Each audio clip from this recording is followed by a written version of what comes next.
आंध्र प्रदेश की राजधानी अमरावती से 300 किलोमीटर की दूरी पे एक गांव है मुच्चिमुरी।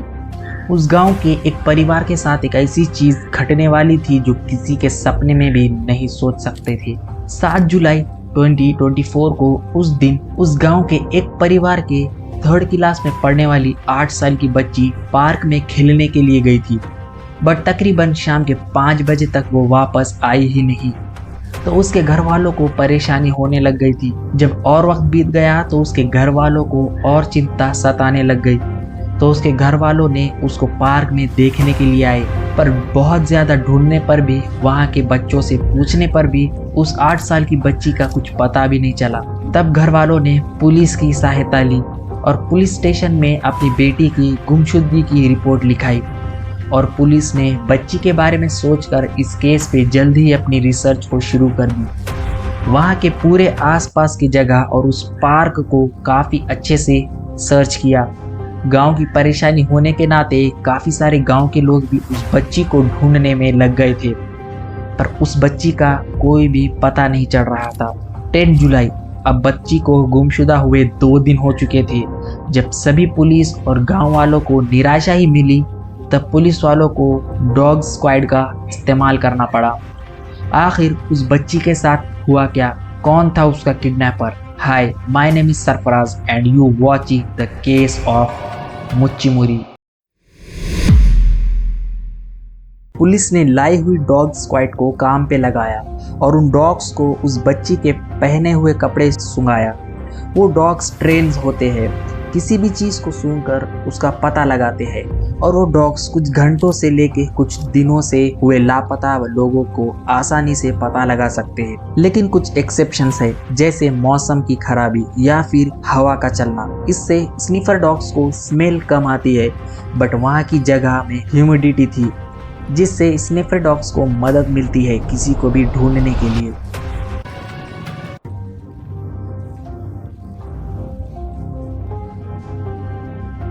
उस डॉग ने जल्द ही उसके कपड़े की स्मेल को पकड़ लिया और उस बच्ची को खोजना स्टार्ट कर दिया। कुछ घंटों के बाद ही उस गांव का काफ़ी अच्छा खासा जगह को कवर कर लिया गया था, जहां पर कुछ मिला नहीं।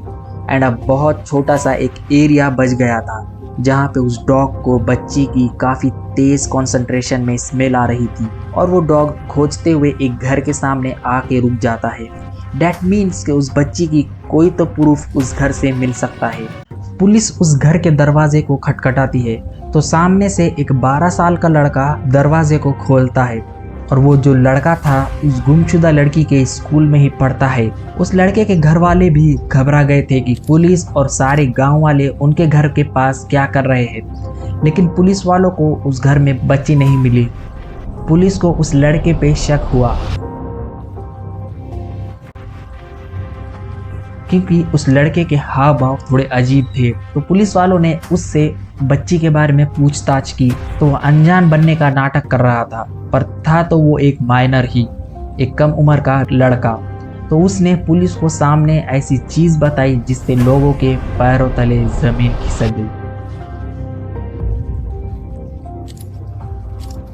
7 जुलाई 2024, जब वो लड़की उस पार्क में खेल रही थी, तब वहाँ पे उसी के स्कूल में पढ़ने वाले 3 लड़कों की नज़र उस बच्ची पे पड़ती है, जो 2 लड़के 6th स्टैंडर्ड में थे और तीसरा लड़का 7th स्टैंडर्ड में था। पर वो बच्ची उन तीनों लड़कों को पहचानती थी, बिकॉज वो एक छोटा सा गांव था जहाँ पे वहीं एक स्कूल था। इसीलिए उन लड़कों ने उस बच्ची को लुका छुपी खेलने के बहाने बुलाया। उस बच्ची को क्या खबर कि जो वो उन लड़कों को अपने भाई दोस्त की तरह समझती थी कि वो एक ऐसे दरिंदे निकलेंगे। वो उसको खेलने के बहाने एक वीरान जगह पे ले जाते हैं एंड बारी बारी से उसका करते हैं। उनकी ये दरिंदगी होने के बाद तीनों लड़कों को लगा कि ये लड़की कहीं सबको बता ना दे, इसीलिए उन तीनों ने इसको जान से मारने का सोचा।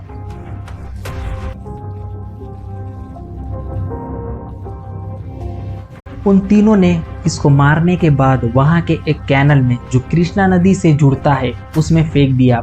ये सब बातें उस 12 साल के लड़के ने कहा जब पुलिस उस डॉग के साथ उसके घर पहुंची थी। एंड उसी लड़के ने बाकी दोनों लड़कों की भी पहचान बता दी। फिलहाल पुलिस ने उन तीनों को अरेस्ट करा है। बट वो तीनों माइनर्स है तो क्या ही सजा मिलने वाली है, बिकॉज जो एज ग्रुप में ये लोग आते हैं उस एज ग्रुप में ऐसी कोई भी बड़ी पनिशमेंट है ही नहीं। बट उस बच्ची के घर वालों का रो रो कर बुरा हाल है।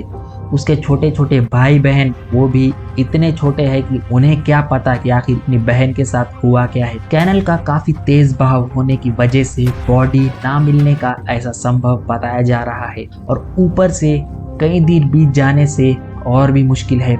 एसपी रघुवीर रेड्डी काफी अच्छे एक टीम बनाकर डाइवर्स के साथ बॉडी की तलाश में है। बच्ची के परिवार और गांव वाले भी इंसाफ के लिए सड़कों पर बैठे हैं। तीनों लड़के माइनर होने की वजह से पुलिस ने इनकी कोई भी डिटेल्स मीडिया में भी शेयर नहीं की है। बट मेरे को एक चीज समझ नहीं आ रही है कि अपराध करने में कोई उम्र नहीं तो सजा में क्यों, और इस अपराध के पीछे 12-13 साल के लड़के। बट भाई क्यों ऐसे कम उम्र के लड़के घिनौने अपराध कर रहे हैं? क्यों ऐसे कम उम्र के लड़कों के ही घिनौने अपराध सामने आ रहे हैं? 2018 में भी ऐसे ही एक केस सामने आया जहां पे बच्ची शिकार बनी और उसमें अपने ही एक 14 साल की कजन का हाथ था। अगेन 2018 में 3 कल्प्रिट में से 2 कल्प्रिट माइनर 11 और 12 साल की, और उन दोनों में से एक उस बच्ची का ही कजन था।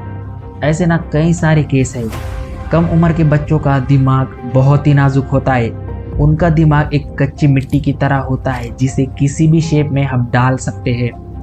बच्चों को आजकल के सोशल मीडिया ऐसी ऐसी चीज़ों को दिखा रहा है जिसकी वजह से बच्चे वक्त से पहले ही स्यूडो सेक्सुअल मैच्योरिटी को प्राप्त कर रहे हैं। सोचकर ही ऐसा डर लग रहा है कि आने वाले वक्त में हम इस नई जनरेशन को इस दलदल में जाने से कैसे रोक पाएंगे।